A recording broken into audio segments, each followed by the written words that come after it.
Yes, brother, what's the next question? Maybe after your next question you're convinced. Now my next question is not actually related to what you have talked about. This is quite personal. My question is, how come many countries considered you persona non grata? They find you very despicable, and yet, as far as I'm concerned, you're very insightful. You're not loathsome. I wonder why. Brother, can you repeat the first part of the question? Many countries consider you persona non grata. It's a Latin expression meaning you are unacceptable type of a person. Maybe they hate you, they loathe you, they find you despicable. I wonder why. Can you enlighten us on this? Brother asked a very good question. That why do many countries fight me personal ungrata means I'm not welcome. He's referring to mainly UK. Officially, only one country. Okay, UK. But when you say many countries, I agree with you. I agree with you. Many countries may be finding me personal non grata, may not like me to enter the country. I agree with you. But officially, only one country has excluded me, that is UK. You're asking why? You know why?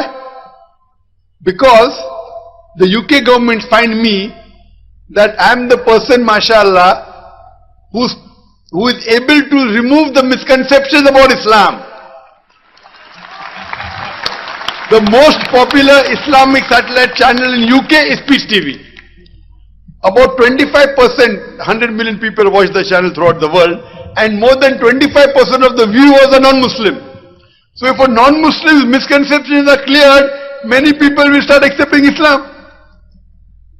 So that's the reason the previous government, that's the Labour Party, the head of the anti-terrorism department, Charles Farr, in 2009, he sent a person and he requested me that, Dr. Naik, can you cooperate with us? I said, what cooperation you want? You can reach those Muslims who we cannot reach. I said, maybe. He said, can you help us and help our country to reach, give the message of peace to these Muslims? I said, I agree with you. That there are some Muslims who are misguided, but there are even some misconceptions in the UK government. I will help you under two conditions. Point number one, you should not ask me to do anything against Quran and the Sahih Hadith. Point number two, I do not want a single penny from you. They were willing to fund me.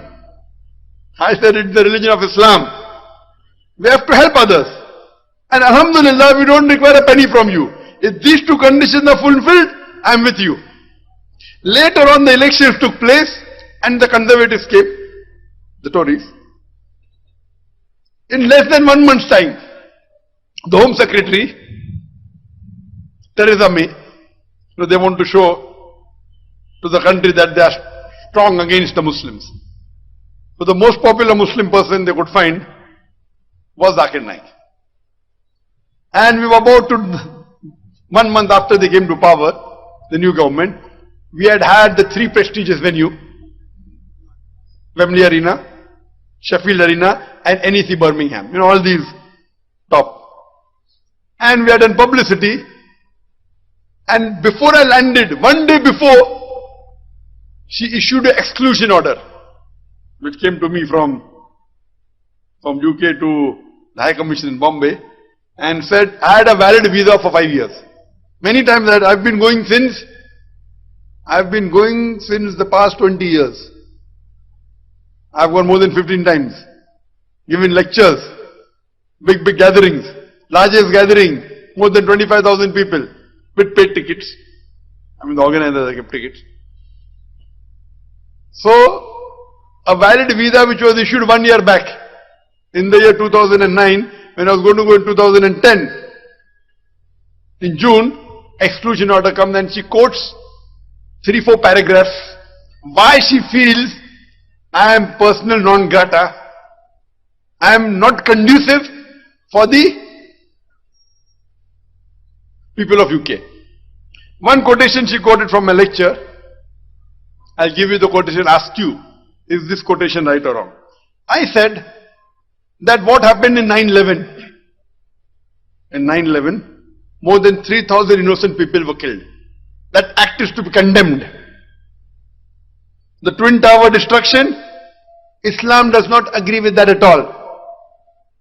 Because Islam clearly says in Surah Ma'idah chapter 5 verse 32, if anyone kills any other human being, whether Muslim or non-Muslim, unless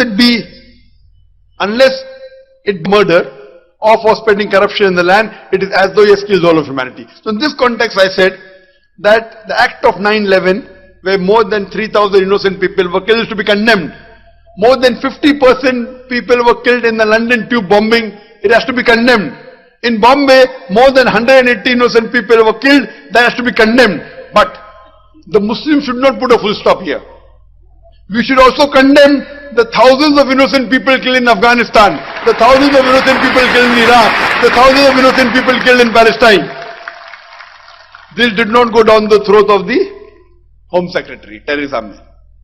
I am asking you, you are a non-Muslim, correct? Not Muslim yet. Not Muslim yet is a better word than non-Muslim. Not yet Muslim. No, not yet Muslim. I am asking you, is there anything wrong in my statement?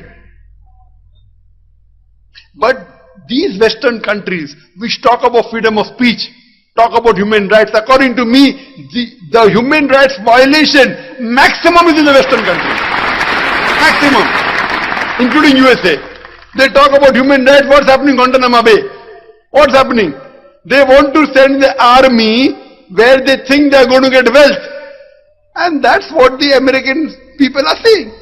9/11 was an inside job. What was the agenda? So they talk about freedom of expression, freedom of speech. These statements according to Home Secretary Theresa May, is not conducive for the people of UK. Why? Because they know the truth. Jesus Christ, peace be upon him, said in the Gospel of John, seek ye the truth and truth shall free you. But Theresa May doesn't believe in that. Quran says in Surah Isra chapter 17 verse number 81, وَقُلْ جَعَلَكْ وَذَاكَ الْبَاطِلِ إِنَّ الْبَاطِلَ كَانَ زَهُوقًا. When truth is hurled against falsehood, falsehood perisheth. For falsehood is by its nature bound to perish. One more thing, when the media was blowing up, I made a statement in my answer of hijab, that women, when they wear Western clothes, skirts, mini, low neck, and revealing clothes, it invites them to be raped, was my statement. So, it came as an article, a big article, that Dr. ذاكر Naik is a misogynist. For those who don't know what's a misogynist, misogynist is a person who hates women. That's the reason so many women. I cannot say how many women are there. The brother said that there are more than 50,000. And Sheikh Ishaq Khoiji told me yesterday that inshallah, it will be the historic gathering of Bahrain, about 20,000 would turn up. It's not only historic gathering in Bahrain, the largest gathering in the Middle East was in the year 2009 in Dubai, 30,000. And I feel it is surely more than 30,000. Not looking at the women also mashallah more. I don't know whether it's 40,000 or 50,000. So if Zakir is a misogynist, then why do so many women attend my talks?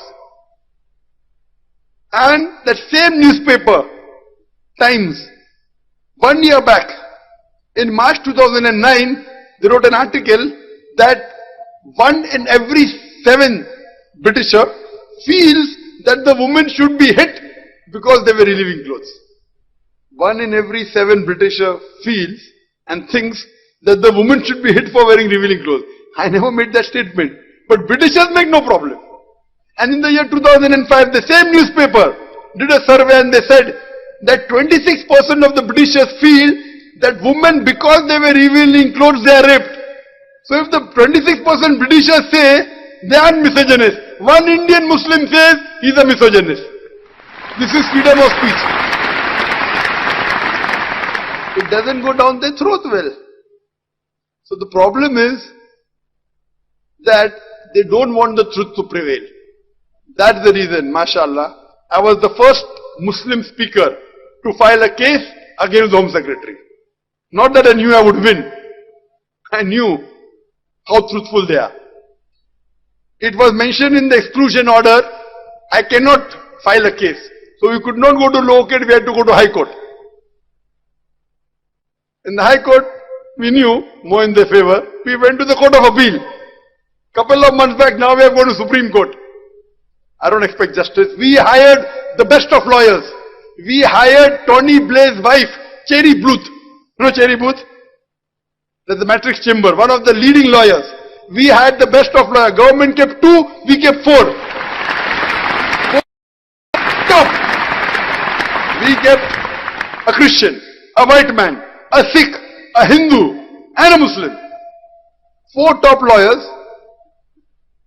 We did not leave any stone unturned. Not that we would win. To show to the world. And the judge said, I don't want to know the context of the speech. The Home Secretary has a right to exclude who she wants. Next we will go to the European Court. There is a Human Rights European Court. European Court of Human Rights, ECHR.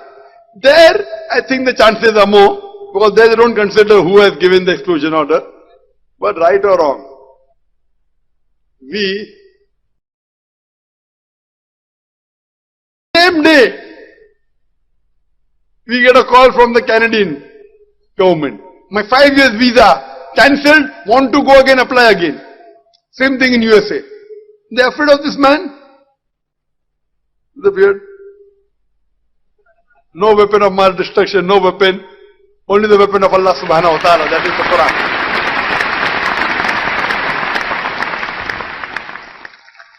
They don't want that peace should prevail. Therefore the name of our channel is Peace TV. It is the most popular channel, mashallah. And in Allah's grace, we are present even in USA, but not on the very popular platform. We are on the open air, you know. But the most popular